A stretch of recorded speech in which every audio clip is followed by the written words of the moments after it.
जाने की तैयारी हो रही है? देर हो गई है। अगर मेहरबान बीमार है तो कैन का कौन ख्याल रख रहा है? उसकी दादी हैं। हाँ, दादी माँ। ये कैन के लिए है? कैन के लिए है। बहुत अच्छा है। बच्चों की एक ही ख्वाहिश होती है। उसकी बर्थडे है क्या? नहीं, इस साल उसकी बर्थडे हमने हॉस्पिटल में सेलिब्रेट की थी। हर बात एक तकलीफ के साथ ही खत्म होती है। मेरे हर सवाल का जवाब तुम्हारे किसी न किसी दुख से जुड़ा हुआ है शहरजाद। मैं चाहती तो नहीं ऐसा हो, पर होता यही है। मैं जानता हूं कैन मुझे कबूल नहीं करता।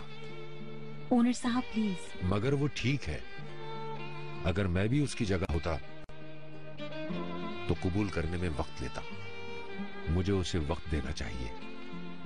अब मुझे चलना चाहिए। शहरजाद, मेरी बात सुनो। मैं समझता हूं। मुझे पता है कैन जब तक मुझे पसंद नहीं करेगा तुम हाँ नहीं कहोगी। कैन को मौका दो ताकि वो मुझे कबूल कर ले। इस रिश्ते के लिए ये बहुत जरूरी है। उसे अपने बाप की यादों को भुलाने दूं? ऐसा नहीं है, बिल्कुल नहीं है। कैन इंतजार कर रहा होगा। मुझे जाना चाहिए।